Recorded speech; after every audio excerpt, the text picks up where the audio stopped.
The tavern fell silent when the feared prince slammed his silver cup on the table, demanding more wine as his drunken laughter cut through the smoke-filled hall. Cloaked in arrogance, he sprawled by the fire, his boots on the table, his eyes cold as steel, while villagers shrank under his gaze. But from behind the counter, a peasant girl stepped forward, her dress damp with work, her hands steady, her voice breaking the air like a blade. "No more wine tonight." Faces turned pale, hearts froze, for no one had ever dared deny him. And in that single moment of defiance, the night promised not just punishment, but a dangerous turn that could change both their fates forever. Before we begin this beautiful period romance story, tell me in the comments where you're listening from. I love knowing where you're joining me from. Rain rattled the shutters and ran in thin threads down the warped wood, tapping at the tavern like impatient fingers. Smoke from the hearth curled toward the thatch and seeped back, tasting of damp ash.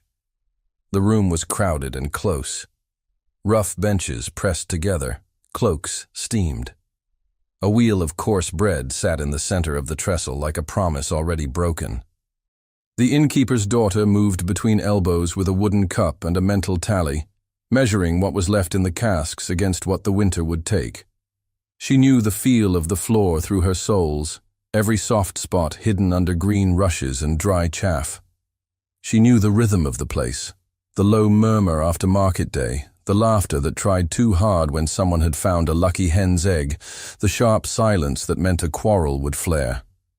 Tonight the silence came in pulses with the wind, as if the storm were breathing through the house. She kept count. 2 measures of ale to the carter whose boots never left mud, 1 thin ladle of stew for the widow with the bad wrist, a cup of wine into the lordling's leftover jar, because he had paid for it before dusk and was not here to claim it. The wine cask was set to the side, raised a few inches on a block, its bung sealed with cloth to guard against thieving hands. It was not meant for nights like this. It was meant for a wedding, or for a traveling merchant with silver to spare. She watched it the way a shepherd watches the last hayrick. The cup in her hand was her measure and her shield. She kept it clean out of habit, turning it in the rinse bucket until the water ran clear. Hooves clattered on the yard stones, low voices, the clank of metal on metal, and the scrape of heavy boots drew near. The door pushed open with a bigger gust of rain. The first man through wore a dark cloak soaked through, its edge flicking grease from the door latch. Behind him came others, their faces wet, a scattering of armor under riding leathers. The room shifted. Men drew in their elbows. Conversations died at the same point, as if a bell had rung. He entered last. He did not announce himself. He did not need to. His bearing made space where there was none. He lifted his hands, and a man behind him eased off his gloves, finger by finger, like unwrapping a gift in a room where no one wanted what it revealed. On the bare hand, a heavy ring caught firelight and threw it back into faces that could not risk looking at him for long. He did not look at the food or the smoke or the wind-wet cloaks on pegs. He looked at the hearth as if he had built it. The innkeeper's daughter felt the pivot in the room. Fear and attention turned on a hinge and faced him. Her father moved 1 step, then stopped, as if a string had been tied to his leg. The new men spread like oil, fast, certain, slippery. A space opened near the fire. A chair was claimed. The smaller stools around it were pushed aside by knee and scabbard. He sat without a sound and held out his hand without looking. A silver cup appeared, not from the tavern's shelf. It gleamed in the orange light, wrong as snow in summer. "Wine," said one of his men. The word fell into the hush like a knife point. She went to the cask because there was nothing else to do. The bung came out with a soft tug, and the scent of deep, sweet red rose over the sour tang of beer and the smoke of damp wood. She filled the cup. The weight of it struck her wrist. He drank without glancing at her. He passed the cup back to be filled again. The second measure slid over the lip, clear and smooth, a ribbon of color in the candlelight. She did not count aloud. 1, 2, 3. Each pour chipped away at the winter. She tried not to look at the level falling inside the cask. She felt it instead, in the way the cup took a heartbeat longer to fill. He spoke to his men then, not loud, not soft, a voice meant for those who already knew to listen. She heard no words at first, only the certainty. It made the room smaller. On the far bench, a child whimpered and was gathered up against a mother's chest. Someone coughed and failed to hide it. The innkeeper stood with both hands on the back of a chair as if it were a thing he could steady or lift. The girl moved through the press, the wooden cup in one hand, the silver in the other, like walking with two laws in her palms. Each time she poured, the silver caught the fire and threw it onto her wrist.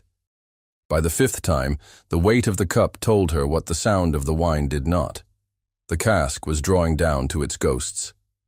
"Another," someone near the hearth said, lazy as a cat.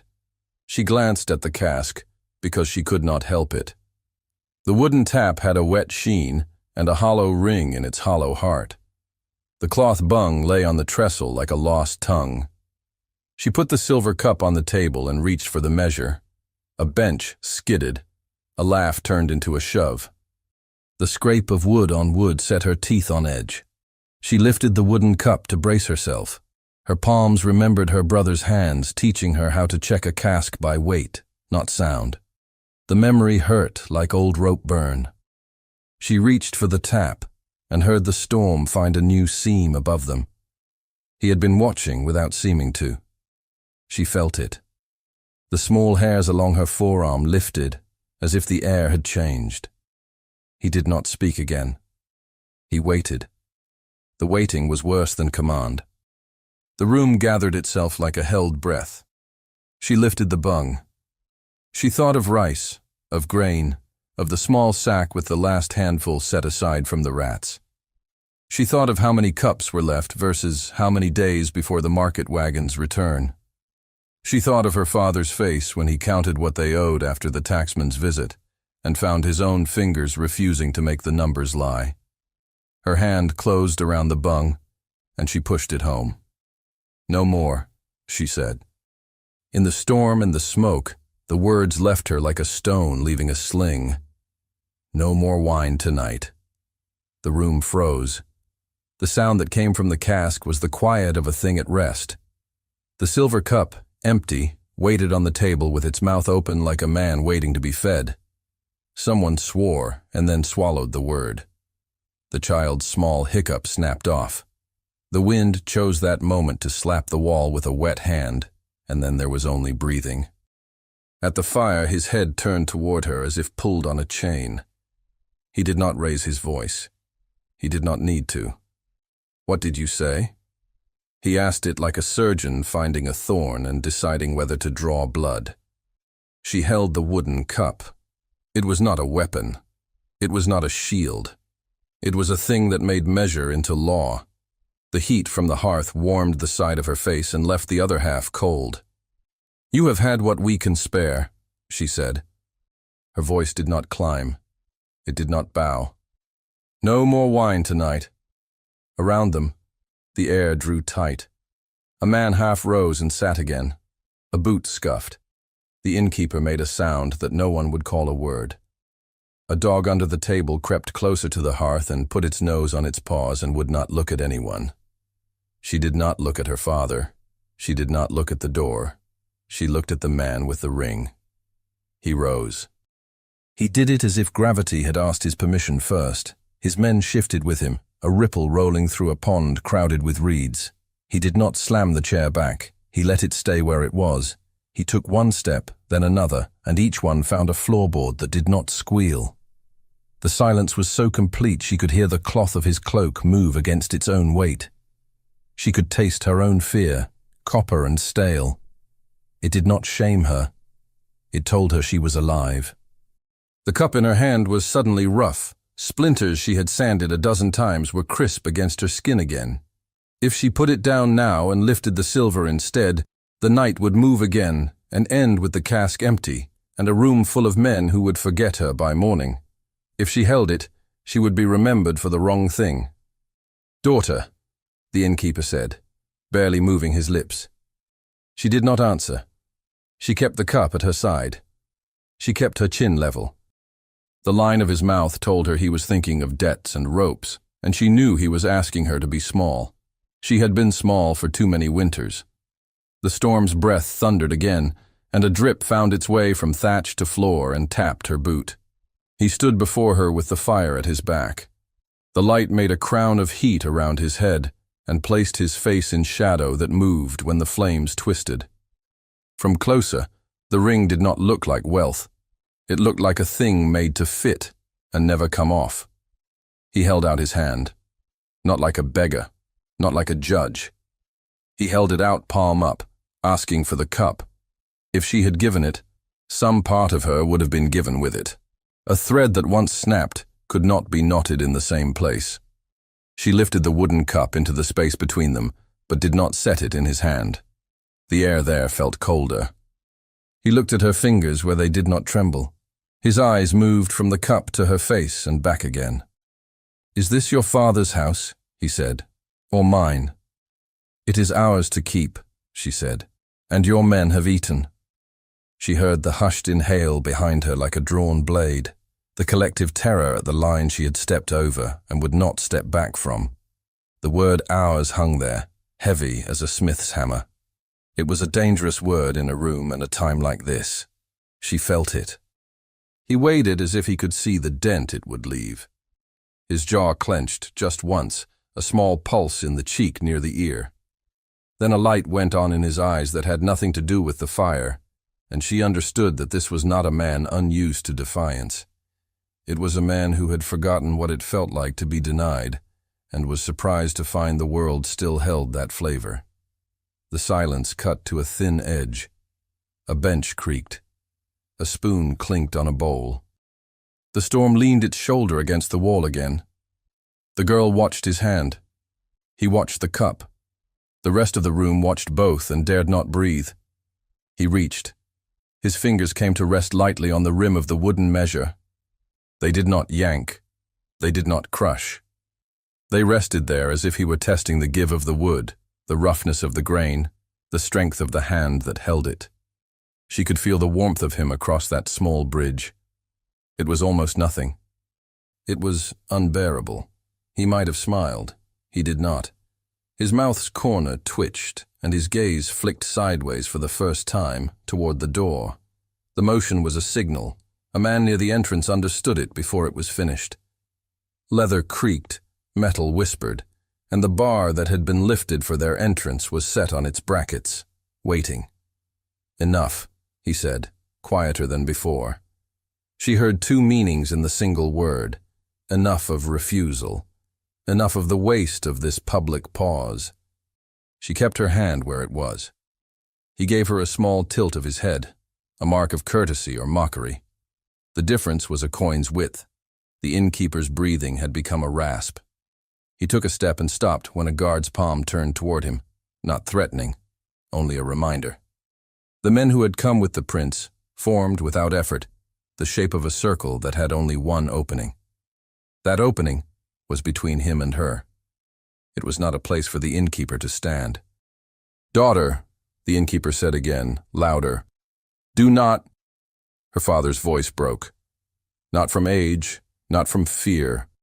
From the simple failure of sound when a man says a thing he knows will not change the next thing that happens. His eyes were on her hands. The rest of him was already later, already imagining what would follow. She would not follow him there. She would stay in this moment because it was the only place where choice existed. The man at the door shifted his feet and ran his fingers along the bar, as if to wipe rain from it. A soldier near the hearth adjusted his stance to keep his back from feeling the heat too long. Another leaned his shoulder to the shutter and pressed it tight. The storm's voice dropped to a hum as the wood set against wood. The room made itself small and kept the weather out and the people in. She could smell his cloak now. Not the perfume of a court, not that. Horse and wet wool, and a bitter herb crushed under heel. The scent of travel and command. She had grown up with the smell of yeast and smoke and spilled ale. This other smell entered her lungs and made her own house feel foreign. "Do you understand what you ask?" he said. He touched the cup, and his thumb slid over the rim. What you deny. If I pour again, they will drink it, she said. And there will be nothing left tomorrow. What do you know of tomorrow? He said, and the question was not cruel so much as astonished. She knew the look of an empty shelf. She knew the price of a pound of flour when the road had washed out. She knew how the old men counted out their last coins for a funeral candle and always asked for 1 wick less than they needed. She knew too much for her age. She did not say any of it. She said, "Enough to keep this house standing." He considered the words as if he could see their weight in the air. He looked over her shoulder at the others and found what he expected. Fear, calculation, a few blank stares. When his eyes came back to her, there was something like interest there, thin and sharp. "Then you will serve me differently," he said. Her breath went shallow. The room did not move. The rain held steady on the roof. She thought she knew what that sentence could mean. She thought of shame that did not wash off. He stood still and let her think it. Then he lifted his hand from the cup and replaced it on her wrist, where her pulse kicked once, twice, traitorously loud to her own ears. A scrape at the door made every head twitch. He did not look away from her. "You will not empty the cask," he said. "You will not pour for any man in this room." A beat. "But you will not go to your bed and lock the door." Her lips parted and closed. He had not said the worst thing. He had not said the best either. He had said something that balanced on a blade, requiring her to place a foot in mid-air and trust Stone to appear. It was a cruelty and a mercy both. The wooden cup felt heavier than iron. "Please," the innkeeper said. The word cracked like ice. A guard near the bar shifted and cleared his throat. Someone's chair leg gave way to a knot and squealed. In the corner, a candle ran down to its last finger of tallow and drowned its own wick, sending up a black thread of smoke that reached for the rafters. The smell of spent fat thickened the air, and in it, her stomach turned. He tilted his head again, as if asking a question without words. She did not answer, because there was no answer that would make any of this right. Only answers that kept part of it from being wrong in a way that would rot their lives for years. "If you take me," she said, and the words dragged through difficulty. "They will have no one to—" He cut her off without speaking. His fingers pressed just enough to make her notice the difference between defiance and resistance. He had the grace not to enjoy the touch. He had the power to make it matter anyway. His attention narrowed on the place where her skin warmed his. A soldier at the door coughed. Another shifted. The sound of the wind changed, as if the night had turned its face to listen. He moved his eyes to the side again, and with that small permission, the man at the door set his hands to the heavy bar. In the long beat before wood met iron, the girl's gaze flicked once to the faces around the room. She saw the widow with the bad wrist press her lips against her knuckles to keep from crying out. She saw the boy who carried Pete to the hearth every day stare at the floor and will himself invisible. She saw her father swallow and pull himself up straight, as if the string holding him had been tied higher. Her attention returned to the man in front of her. He looked down at the wooden measure and then up into her face. She saw in him something she did not want to see. Not just anger, not just pride, but a question he had never let anyone answer. He moved his hand. The bar fell into its iron cradle with a quiet, efficient thud as his fingers reached to close on her wrist. The tavern was sealed, the bar across the door humming with finality, and every pair of eyes turned toward the place where his hand wrapped around her wrist. The heat of the hearth pressed against their backs, but the chill of the moment ran deeper than any draft. Her pulse stammered beneath his fingers. His grip was not cruel, but it was unyielding. He was not taking a prisoner, not yet. He was making a point. She could feel that truth in the measured pressure, in the silence that followed it. "Do you believe me harmless?" he asked, his voice low enough that the nearest villagers leaned in without realizing it. She raised her chin, though the fire stung her eyes. "I believe you dangerous when you drink what we cannot give." Something shifted in his expression, half disbelief, half reluctant interest. Behind him, his men stiffened at the boldness, waiting for the crack of temper they knew so well. But the crack did not come. Instead, he released her wrist and claimed the wooden cup from her hand. He turned it in the light, studying the grooves worn into its rim by years of use. The smile that touched his mouth was quick, sharp, and gone. "This cup holds more defiance than most men I have met at court," he said. Then he raised his voice. "But pride has a cost." The steward at his shoulder cleared his throat. "My lord, the penalty—" "Silence," the prince said without looking at him. "The penalty is mine to name." The villagers pressed back against the walls, shoulders brushing plaster and timber. Ellen stood rooted to the rushes, her palms open, emptied of both cups. "What will you take from us?" her father asked, his voice breaking against the weight of the hall. The prince looked to the casks, to the hanging meats, to the modest bundles stored on the shelves. He might have ordered all of it carried out into the mud. He might have claimed the tavern itself under royal right. Instead, he turned his gaze back to the girl. "Not your stores," he said. "Not your roof." Relief rippled, short-lived before he finished. "I will take her." The room erupted, not with shouts, but with gasps choked down into silence. The innkeeper stumbled forward until the nearest soldier planted a hand on his chest and held him fast. "You cannot," he rasped. "She is my blood." The prince's eyes were like flint. "Then pray I value it more than I value your cask." Ellen swallowed hard, throat dry, but her voice carried. "I will not go as spoil." His gaze snapped back to her, and for a heartbeat they stood locked, the tavern watching as if time itself waited for the answer. His lips curved with a dangerous patience. "Then go as recompense," he said. "Your hand emptied my cup before my men, and before my men it must be answered. You will serve at my hall until I decide the debt is done." The words settled heavy. The villagers saw ruin in them, even if he had not demanded her body or her house. To be taken from home by force was no small thing. To be carried to the castle was a kind of death. Ellen's father tried again, desperate. "My lord, take coin instead. Take the pig, the wagon." "No." The single word cut him clean. The captain stepped forward with a heavy cloak, its edges soaked from the rain outside. Two guards moved to her side, not brutal, but insistent. One touched her elbow. The other shifted his stance to block her retreat. She turned to her father. His face looked older than it had that morning, lined deep by fear and helpless rage. He shook his head once, pleading without words. Her breath caught. She had spoken because silence would have stolen everything.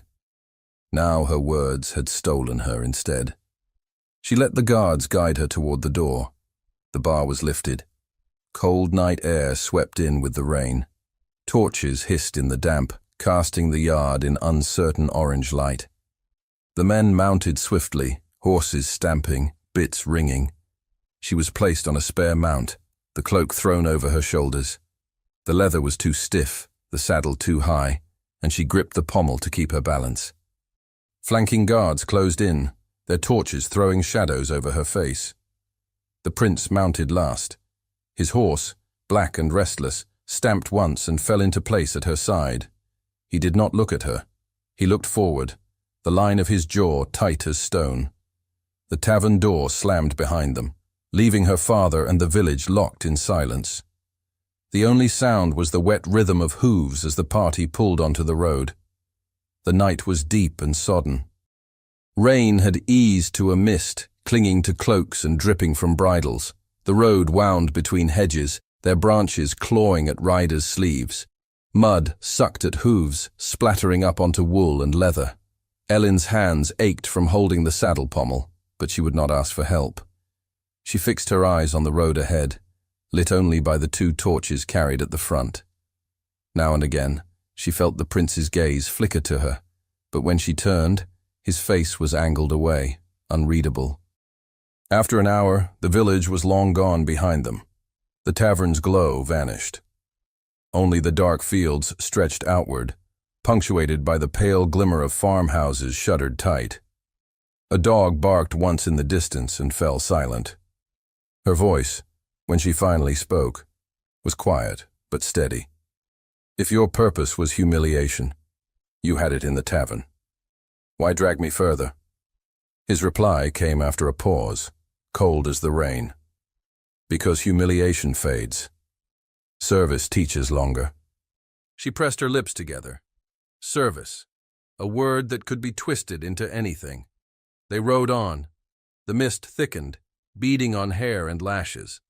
Ellen pulled the cloak tighter, though the damp seemed to seep through skin to bone. At last, looming out of the night, she saw the black line of the castle walls. Torches burned in the gatehouse, reflected on wet stone. The portcullis rattled upward, water dripping from its teeth. The horses clattered over the bridge. Inside the bailey, men-at-arms turned their heads, whispers stirring. The sight of a village girl among the prince's retinue was spectacle enough. They dismounted. Her legs shook as her boots met the cobbles. A guard took her arm to steady her, but she pulled free, squaring her shoulders. The prince strode ahead without looking back, water dripping from his cloak, the silver cup at his belt gleaming even in the low light. A horn sounded once from the tower, calling the household to witness. Torches flared in brackets. Doors opened. Figures emerged. Guards, servants, courtiers roused from bed, their faces a mixture of curiosity and unease. The great doors of the hall swung open, spilling warm light onto the wet stone of the yard. Inside, banners stirred faintly in the draught. The seneschal stood ready, lips pressed thin, his eyes moving from the prince to the girl and back again. The retinue formed up behind them. The girl was guided forward, her cloak dragging across the wet threshold as she entered the space where judgment was made. And above the muttering of the crowd, a page's feet slapped against the flagstones as he ran toward the royal apartments to carry word of what the prince had brought home. The hush deepened as the steward announced the arrival. The courtiers leaned in, eager for spectacle. The guards set their stance, waiting. Ellen stood at the edge of the hall, every sense sharpened, every eye upon her, as the prince walked to the foot of the dais and turned. The silence broke when the seneschal's voice rang out. "My lord, what is this?" The prince lifted the wooden cup high enough for all to see. His eyes swept the assembly, daring them to question further, and at that very moment the page reached the king's chamber door. The page's heel clicked out of sight, swallowed by the corridor's bend, and the hall breathed like a body waiting on a verdict. Torches hissed in their brackets. The damp on wool and leather steamed faintly in the heat.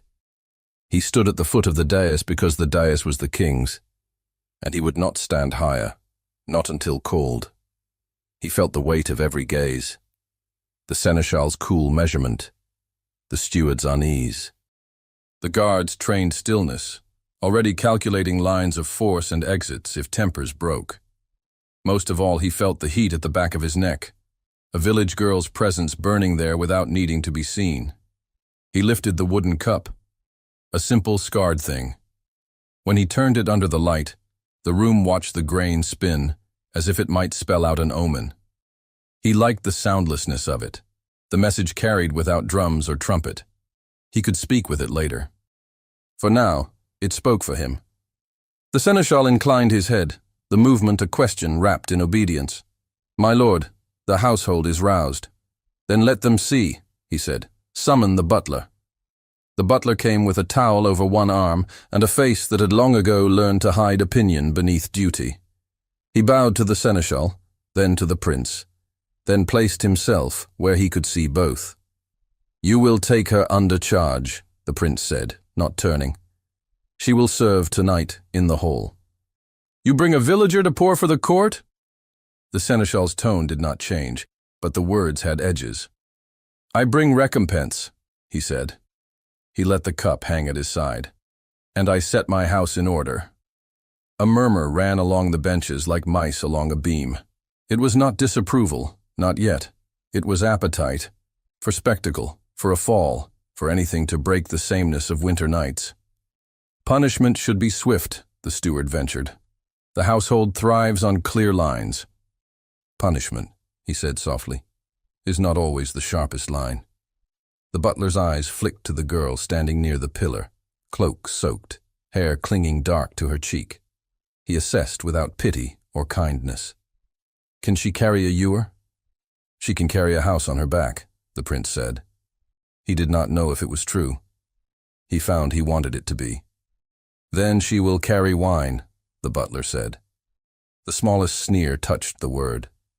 Not for me, the prince said, and that turned heads. A pause, thin as a blade. It cut across the seneschal's practiced calm and the steward's neat categories. You refuse to be served. The seneschal began. I refuse to be served tonight as if nothing happened, he said. He raised the wooden cup again. If there is a measure poured, it answers to this. Another murmur. A guard's boot scraped on stone. He felt the pressure build in the room the way a man feels a horse gather under him. Fine. Let it build. He would ride it. Set the trestles, he said. Wake the kitchen. Light every brazier in this hall. At this hour, the steward said before he could help himself. At this hour, he said. We wait for the king in readiness, not hunger. He did not add what everyone knew. Waiting hungry bred fear. Waiting with meat and heat bred boldness. He needed the second more than the first. The butler inclined his head to the nearest pages. A quick flurry of activity followed. Boys running, shoulders braced under the weight of trestles dragged from the walls, rushes kicked into place, the smell of new straw rising. A brazier sparked, then caught. The hall brightened, shadows jumping up the painted saints and crest beasts marching along the walls. He glanced once toward the pillar. She had not moved. The cloak sat wrong on her shoulders. The torchlight made her look carved from damp oak, the same stubborn grain running through. He found the faintest itch under his skin, appetite's cousin, curiosity's sharper twin. Take her, he said to the butler, and turned away as the man led her toward the buttery hatch. He had a dozen other things to place. Yet even as he spoke to the seneschal in measured phrases, that small itch persisted, like a note he could not name in a song he had heard all his life. He welcomed it. It drowned out the older, duller sound, the memory of every nod he had bought with fear. The buttery was narrow and loud, the air suddenly thick with the smell of sour ale and new fire. She followed the butler down the worn stone, down 2 steps into a space where the warmth came not from grandeur, but from work. Kegs squatted like old men. A cask of wine stood taller and prouder, its hoops dark with age, its tap clean. Hang the cloak, the butler said.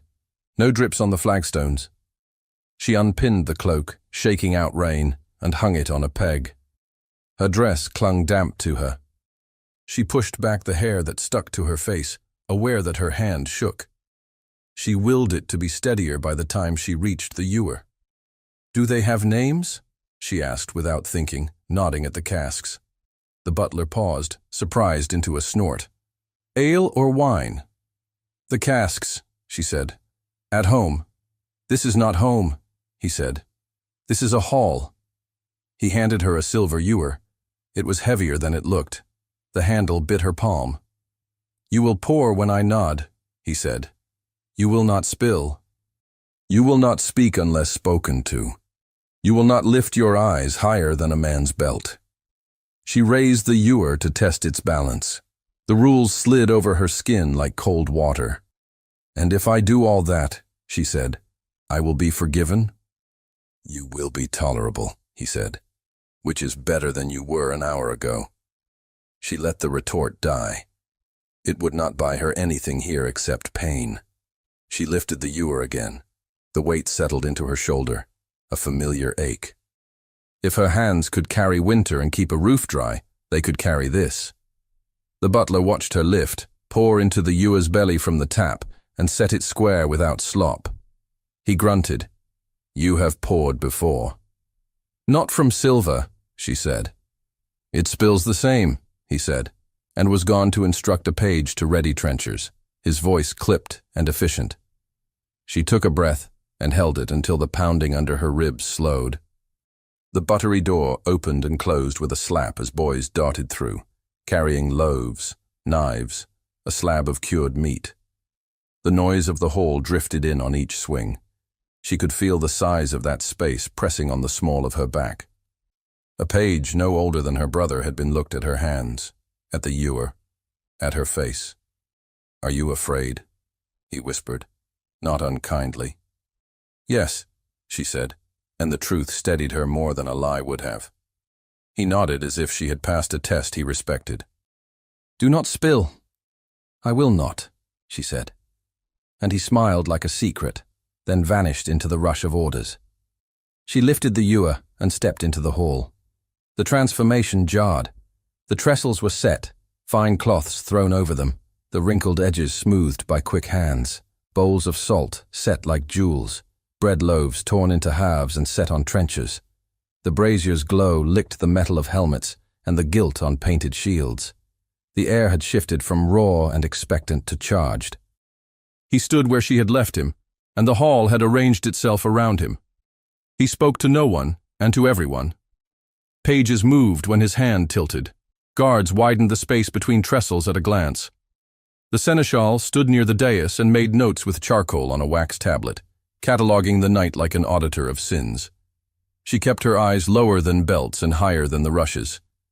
Even so, she felt the pull of him each time she turned at the end of a trestle. Not his face. The space he made by standing in it. It was like walking close to a brazier. The heat reached for you without touching. "Here," the butler said, and she stopped at a bench where 3 men in good wool sat with their hands folded as if prayer might shield them from being noticed. The butler nodded once, and she poured for each. Steady, silent, the liquid sound of wine smoothing the rough air. She moved down the hall. She poured for a guard whose eyes thanked her without daring words. She poured for a courtier whose mouth curled as if the ewer had offended him by existing in her hand. She poured for a clerk with ink on his fingers. She did not pour for the prince. On that, the butler's nod did not come. She learned the hall's pulse in minutes. The way the noise dipped when he moved. The way it rose where he did not look. The way men's shoulders lived inside their livery. Some resting easy, some hunching against the next hour's weather. When she returned to the buttery to refill, the butler followed. "You will go to the dais when I tell you," he said. "You will set the ewer near the prince's place and wait." "I will not pour for him," she said. "You will wait," he said, and his tone made the word an order with more than one edge. She nodded. She did not know if she could do it. She knew she would have to. She stepped out again, the ewer fuller and heavier, the muscles of her forearm burning. The hall's light had warmed further. More torches had been lit, making the painted saints look down with new interest. He saw her coming before she wanted him to. He did not speak. He did not make her work easier. He did something worse. He shifted half a step so that she must cross in front of him to reach the dais. The cloth of his cloak brushed the ewer's lip. She felt heat through metal. "Mind the floor," he said, as if the warning were kindness. "Mind your men," she said under her breath, and his mouth tightened, not entirely in anger. The butler set her at the edge of the dais. She placed the ewer on a low table. Her sleeve brushed polished wood. She stood with her hands folded, her shoulders square, the back of her neck prickling with the awareness of every eye on her. He approached his place. This close, she could see the tiny scar at his wrist where a hawk's talon had once struck. She looked away before he could call it staring. "It seems," he said, conversational to the air, "that for some, a cup is not a cup but a law." She watched the ewer. "For some, a cup is a mirror." He heard that. She could tell by the slight intake of breath from someone behind him. Someone who appreciated a retort where it did not belong. His head tilted. She felt the weight of his attention like a hand between her shoulder blades. "Pour for the hall," he said to the butler, not to her. "Serve them. Leave me." "As you say," the butler said, but his glance slid to her for a heartbeat. He knew a test when he saw one. The hall filled with small noises. Knives rasped against whetstones and then against bread crusts. A ladle dipped into pottage in the kitchen. The brazier's coals settled with a sigh, and threaded through it, the room's first soft threads spun out of what they were watching without words to hold it yet. She poured again. The ewer grew lighter, her arm less numb and more capable, as if it had remembered its own strength. The rhythm steadied her. She did not look at him. That was its own defiance. "More meat," someone called, greedy. The steward signaled, and a platter passed in. Night had taught the kitchen to always have something ready. The smell of roasted fat curled into hungry places and soothed them. And then the sound they had all been measuring themselves against arrived, bootsteps from the corridor. Not many. Not hurried. The kind of measured tread that made any room remember who owned it. The seneschal stepped back from the dais. Guards' postures sharpened almost without moving. Heads turned like flowers following sun. She went still. The ewer hung from her hand. He did not look at her. His eyes went to the doors. They opened not with a crash, but with a sound like a book being laid down flat upon a table. Quiet. Final. The king entered. Age had carved him lean, but authority made him taller than his bones. A handful of officers flanked him. No trumpets, no cloak train, simply his presence, drawing obedience up from the floor itself. He took in the hall with one sweep. The trestles set, the brazier's heat, the faces turned toward him, the prince standing not on the dais. His gaze snagged where it was meant to, a village girl with a silver ewer, a wooden cup in the prince's hand, a pattern wrong enough to be an insult. He moved to the first step of the dais and did not climb. One hand rested on the carved arm of the king's chair. He did not sit. He did not need to. "Explain," he said. The seneschal opened his mouth. The prince spoke first. "There was an abuse," he said. "I ended it. By bringing it into my hall." The king's eyebrows barely climbed, and it was as good as laughter, stripped of mirth. "To be ended where it began," the prince said. He lifted the wooden cup, as if stating a case in court. The king's gaze dropped to the cup. A small tick tightened his jaw. "Do you mock me with a toy?" "This," the prince said, "is the measure my men forgot. I remind them." The king's attention flicked to the girl. She felt it like a cold wind. "What is your name?" he asked. She swallowed. "Ellen, sire." "Whose blood are you?" "An innkeeper's," she said, "and my own." A few heads turned at that. He saw them. He let the flicker run along the benches and die. "You refuse to pour," he said, not asking. "Yes," she said. "Why?" She met his gaze because she could not survive bowing to two men at once. Because there was not enough for the winter. His eyes held hers and made her feel seen the way a tax ledger is seen. "Your roof is not my concern," he said. "Order is." The prince's mouth tightened. Order does not drink a village dry. The king's head turned slowly, and old trees creak. "Do you lecture me on order?" "I speak of my house," the prince said, measured, "and of what happened under my name." A pause lengthened. It pulled the hall thinner, like taffy stretched to a breaking shine. The king looked back to the girl. "You stand in my hall with a silver ewer, because my son brought you here. You will set it down. You will take the wooden cup. You will stand on the edge of the dais and wait without moving." She did as he said. The wood felt truer in her palm than the silver had. She mounted the lowest step, the line between rushes and carved oak stark at the toes of her boots. The whole hall watched the way her breath moved the fine hairs near her ear. The butler closed his own mouth on what could have been a protest. The seneschal's stylus paused on wax.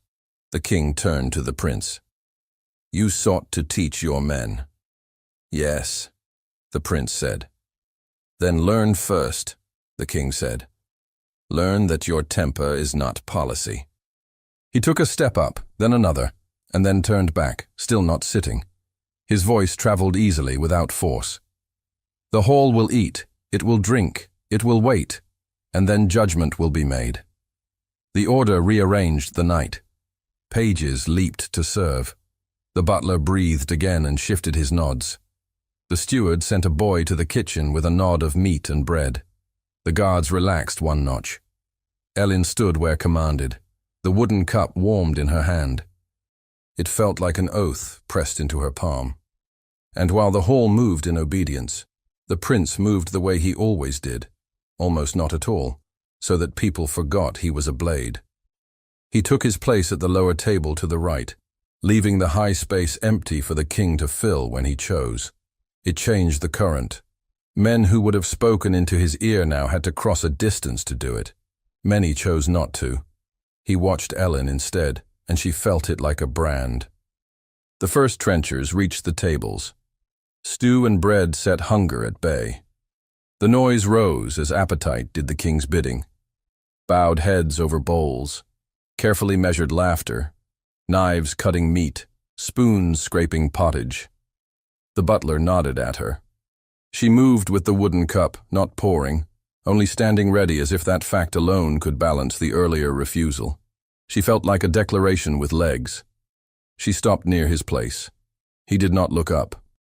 He lifted his hand, and she could feel the old pattern trying to assert itself, cup extended, servant moving, the law of habit. She did not move. After a slow breath, he lowered his hand. It was slight. It was thunder. Bold, someone muttered 3 benches down, a man who had used his life hiding.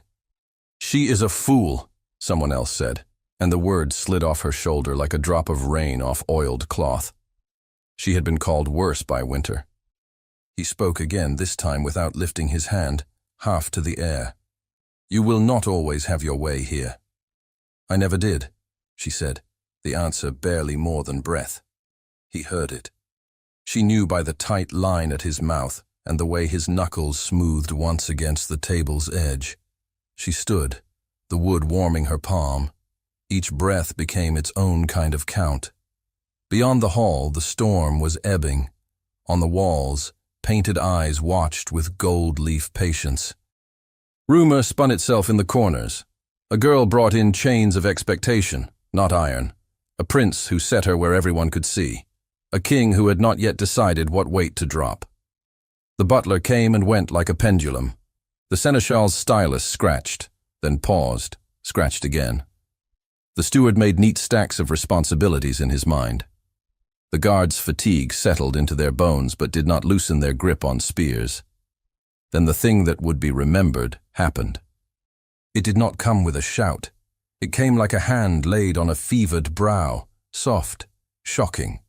The prince's page, the same boy with the secret smile, set the silver cup near Ellen's knee on the lower step and stepped back to his master, eyes lowered. She stared at the silver. She did not touch it. The prince stood, not all the way. Half risen, half seated, he hovered in a space that was not commanded by anyone. The room hushed by an inch. He took 1 pace toward the dais, then stopped, aligning himself with the angle of her body, the line of the wooden cup. He did not speak to her. He addressed the hall. A cup is a measure, he said. It is not a mouth. A page blinked at the turn of phrase. He had a poet's ear he hid under rag and duty. The prince turned his head a fraction toward the king, offering the moment without losing it. The king did not frown. He did not smile. He watched. The butler, caught between command and custom, lifted his hand to summon her to pour for the prince. He dropped it before the signal carried.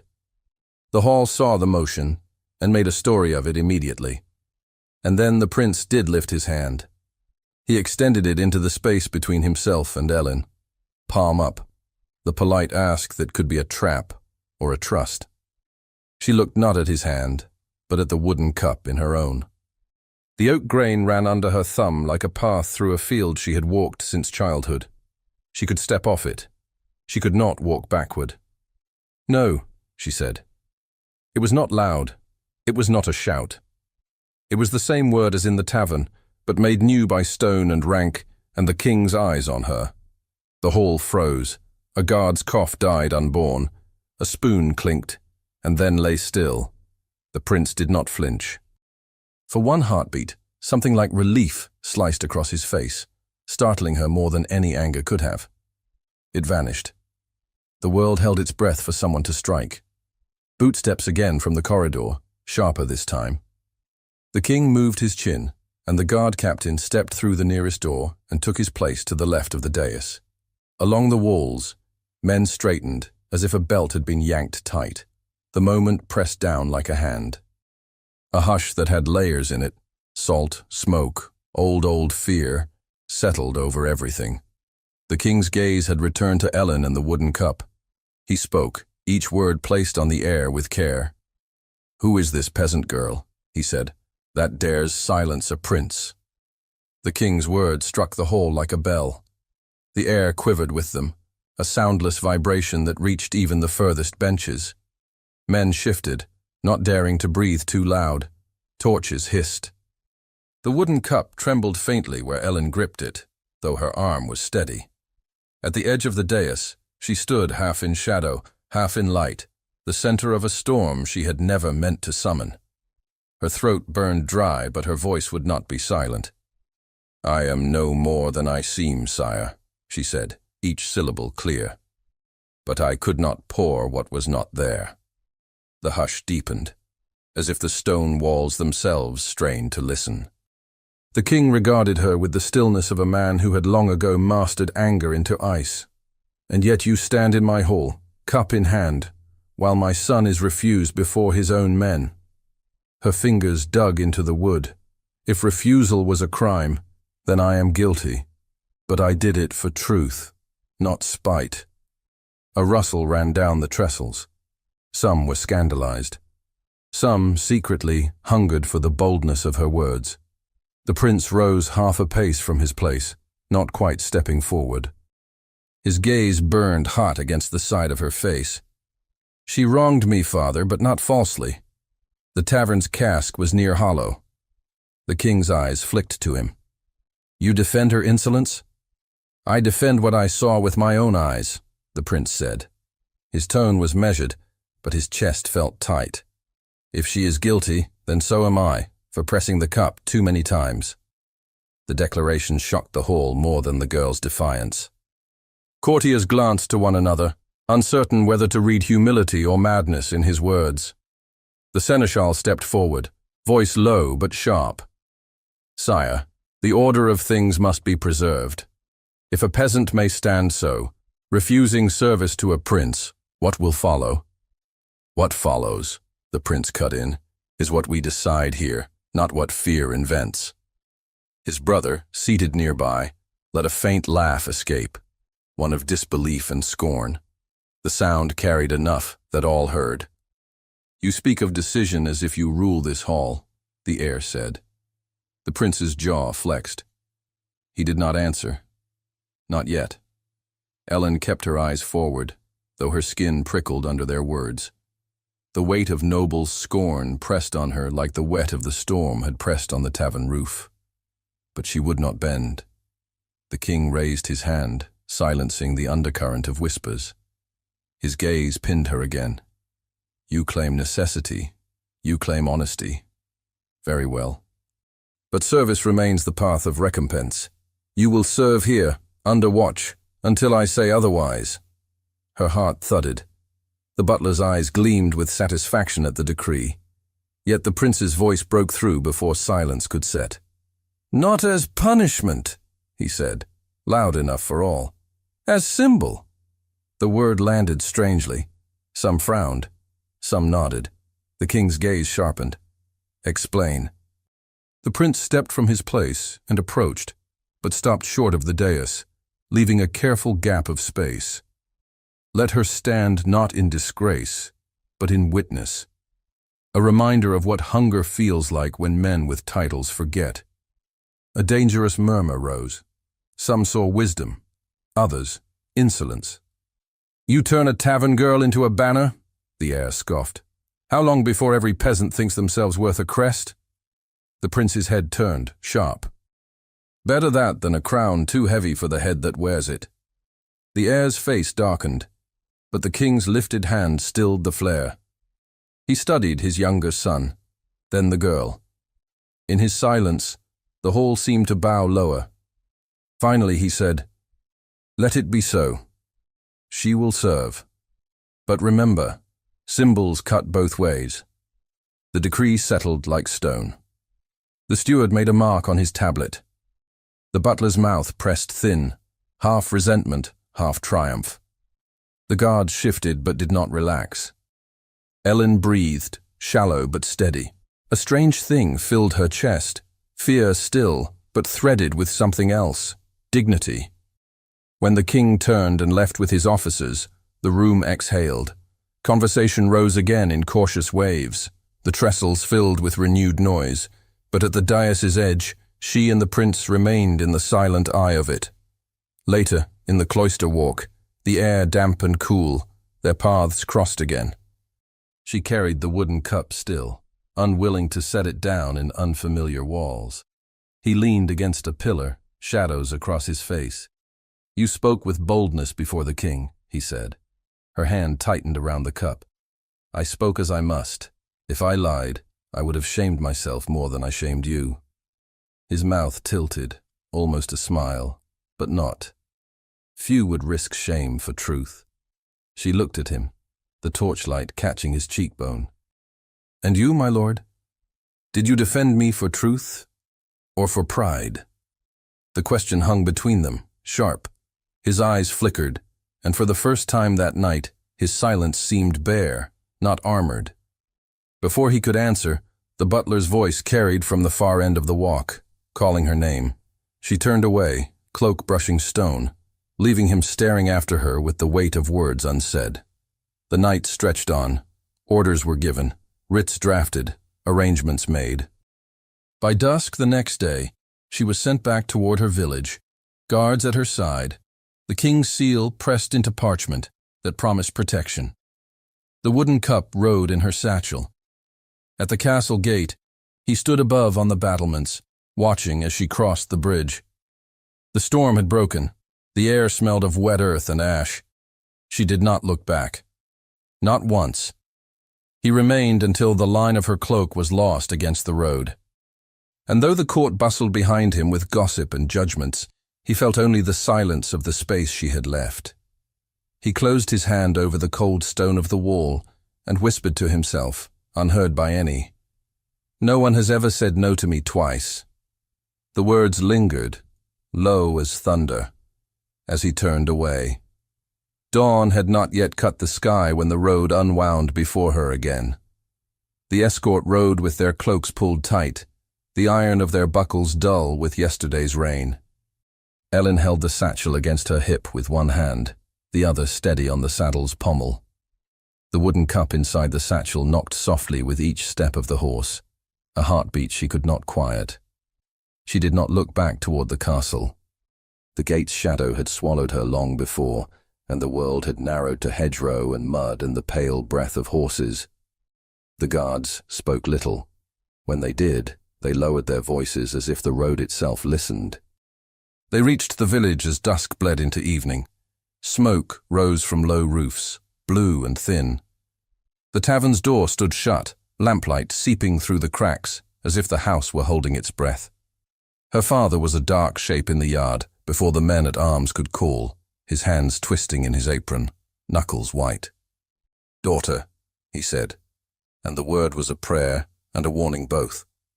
She slid from the saddle stiffly. The ground tilted under her boots and righted. "I am here," she said, and she did not hide the roughness in her voice. "I am brought under writ, not chain." The captain of the escort raised a hand, and the yard stilled. He pulled a roll of parchment from his pouch and held it aloft. The green wax seal caught the lamplight. "By the king's grace," the captain said. "Hear the words." He broke the seal and read, not loudly, not softly, but with the even tone of a man who knew the power belonged not to him but to the seal. The village would be exempt from certain fees this season. No retinue could seize stores without written cause. No man or woman of this household could be pressed into service without writ. A murmur ran through the small crowd gathered by the door. The reeve pushed forward, hat in hand, eyes flicking from seal to face. He was not a friend, not an enemy. He was the ledger, made man. "Is it so?" he asked, chin lifting toward Ellen as if she could grant legitimacy. "It is so," she answered. "And there is more." She set her hand to the satchel and lifted the wooden cup. The sight of it eased something tight in her chest. She held it high enough for those nearest to see the familiar grain. Her father exhaled. He reached out as if to touch the rim, then stopped, reverent. "Bring it inside," he said, his voice hollow with relief. "Hang it where it belongs." The crowds parted. The tavern's door opened to the breath of warmer air. Rushes had been changed. The hearth sent a steady glow across the low ceiling. Ellen stepped through the threshold and crossed to the peg behind the bar. Her hand hesitated in the air for a heartbeat. Then she set the cup on its hook. It hung there, the small weight of a promise made visible. "Will he come?" someone whispered behind her. She turned. Faces hovered in the dim. The widow with the bad wrist, the peat boy, 2 farmhands, the priest with his thin mouth, the reeve. Fear still sat in their bodies, but it had loosened its grip.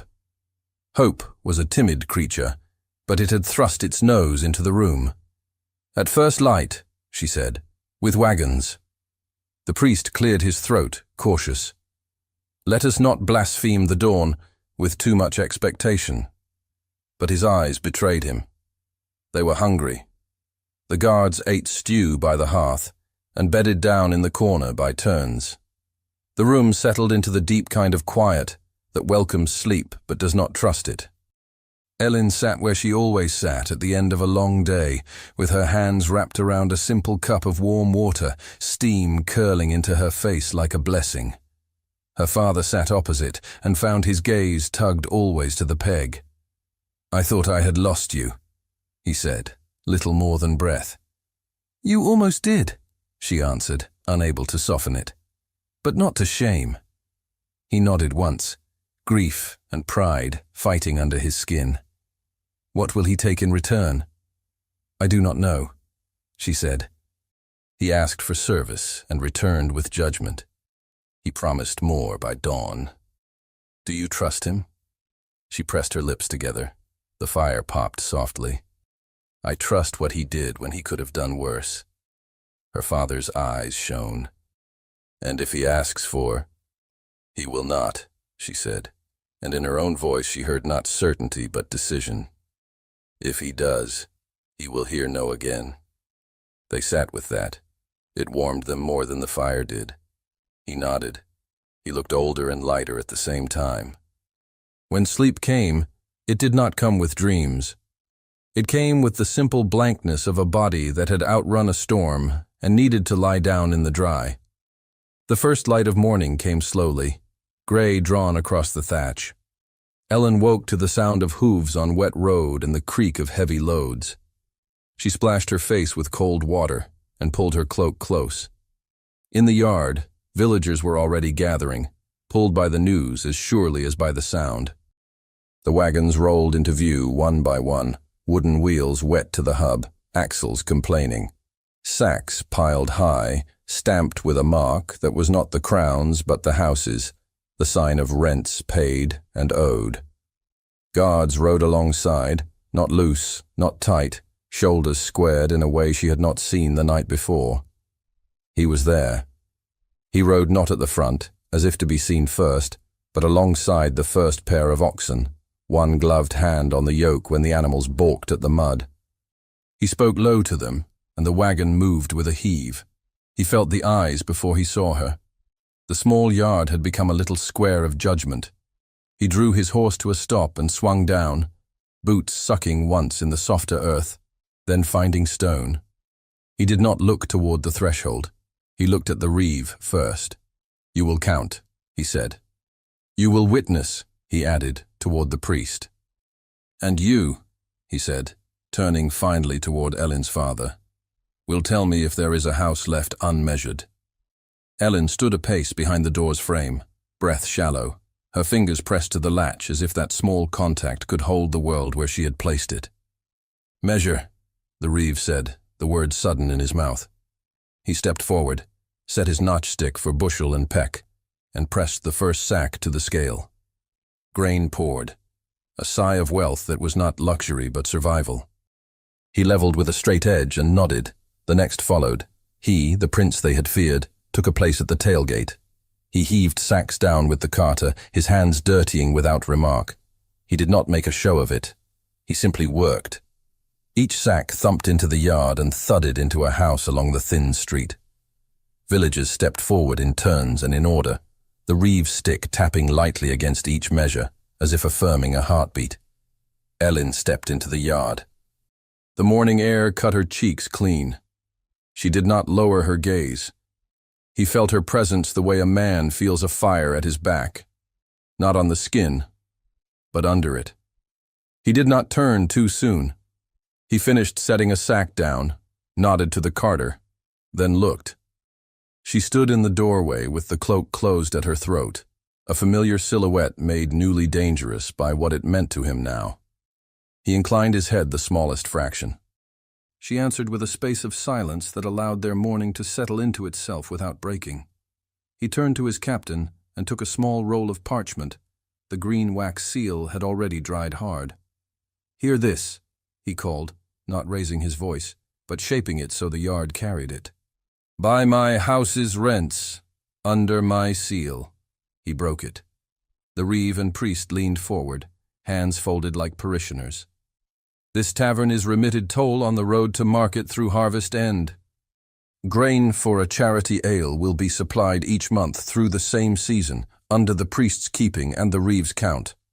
No man of my retinue will press service here without writ. These terms are witnessed under the eyes of those gathered." The priest's chin dipped, first in surprise, then in acceptance. "We will account," he said. It was not flattery. It was an agreement. The Reeve licked his thumb, blinking fast, and touched the seal as if testing the truth of it.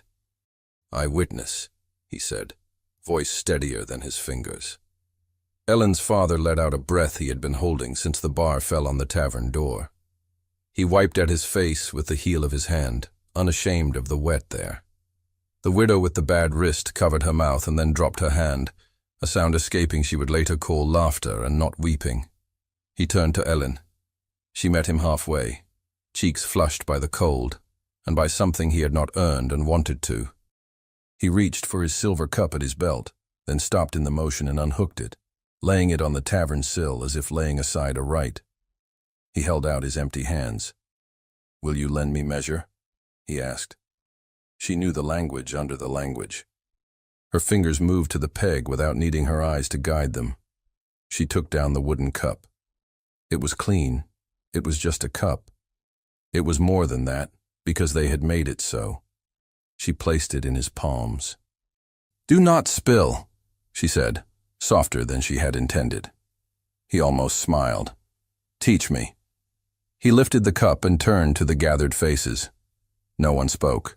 The morning held its breath. He did not mount the steps of the tavern, not even to be seen better.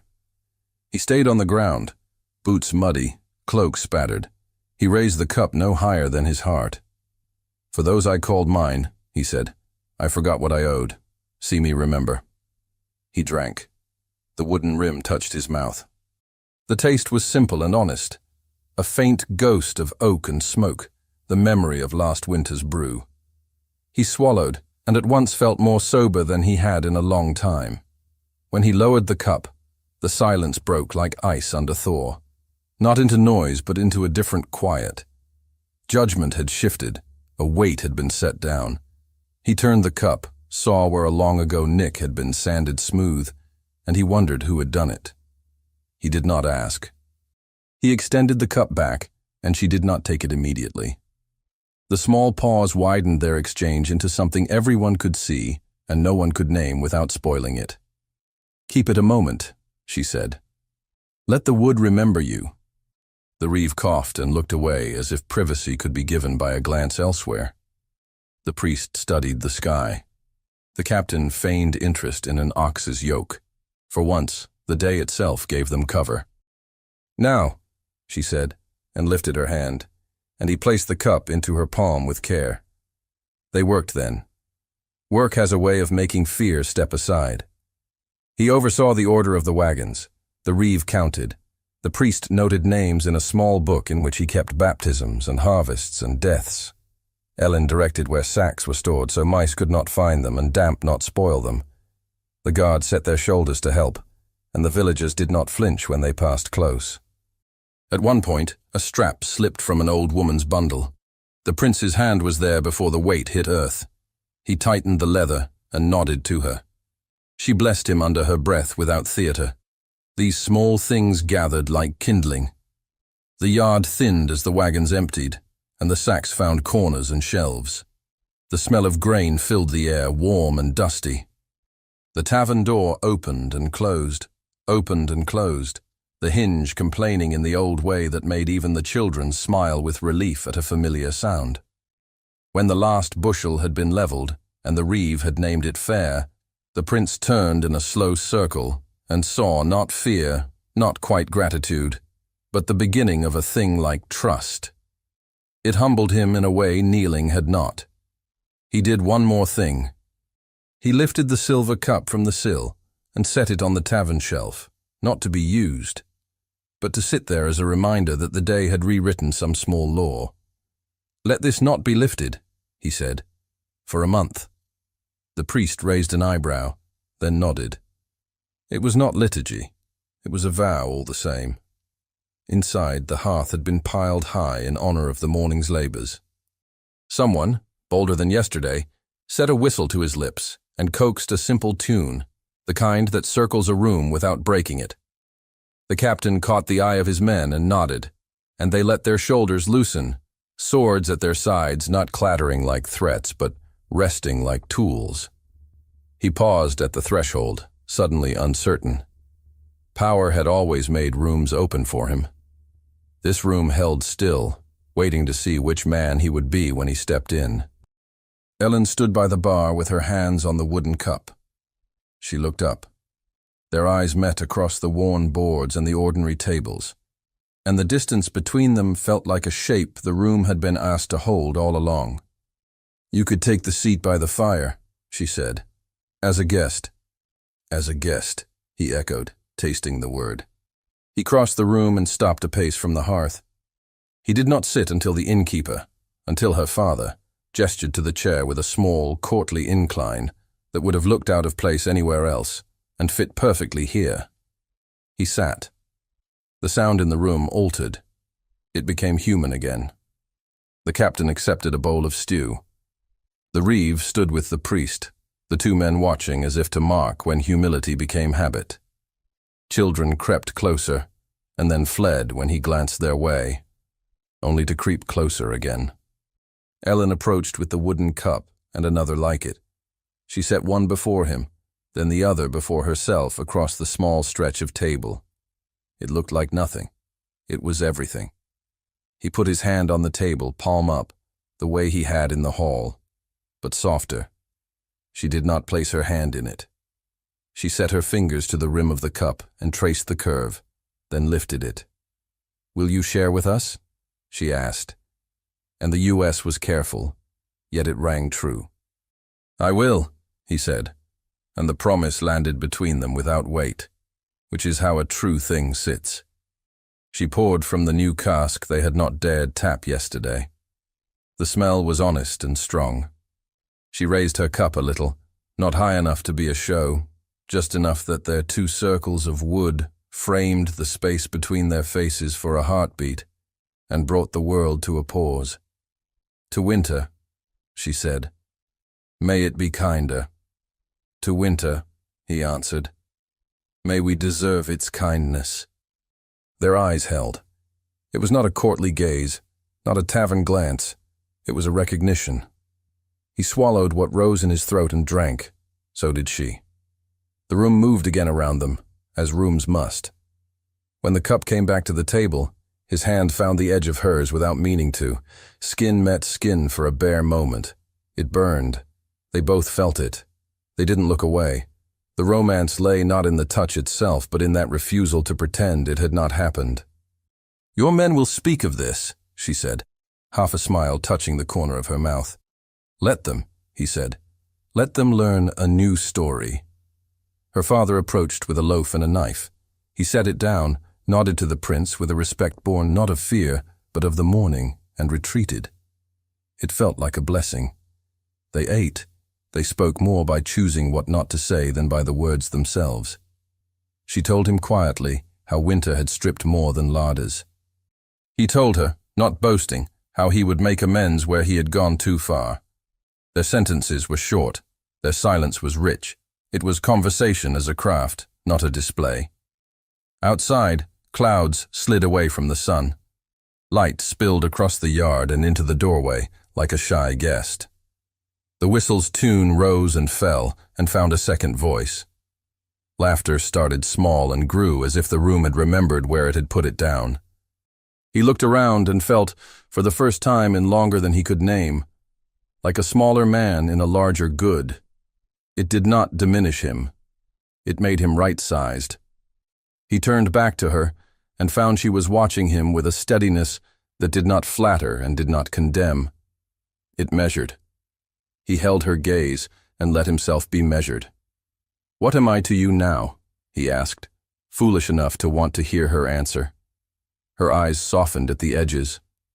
A man who listened. He could have flown on that. He kept his seat instead. He reached for the wooden cup again and paused, waiting. She pushed it nearer with the back of her fingers, her touch grazing his, the heat of the hearth settling into the space below her collarbone and spreading slow. The whistle held a final note and let it go. The room answered with contented noise. The reeve and the priest exchanged a look that was almost a smile. The captain told a short story to a boy with a missing tooth and did not make himself the hero in it. The prince lifted the cup and tilted it, then handed it to Ellen. She set it between them. They drew closer by an inch, then another, in a simple gravity that did not demand and did not ask leave. It felt inevitable and earned. No vow was spoken. None was needed. The morning had been a vow. He looked at her mouth. He did not reach for it. He reached for the space beside it, the place where warmth gathers when a person smiles and does not show it. "Thank you," he said. "For what?" she asked, baffled and moved.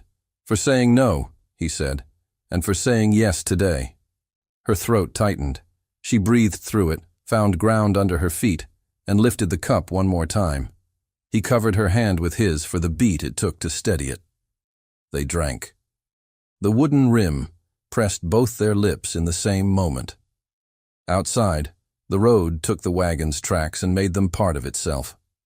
Inside, the tavern breathed in and out with the comfort of a living thing. In the space between two cups, a pride had softened into something that could carry its own weight without breaking anyone else's back.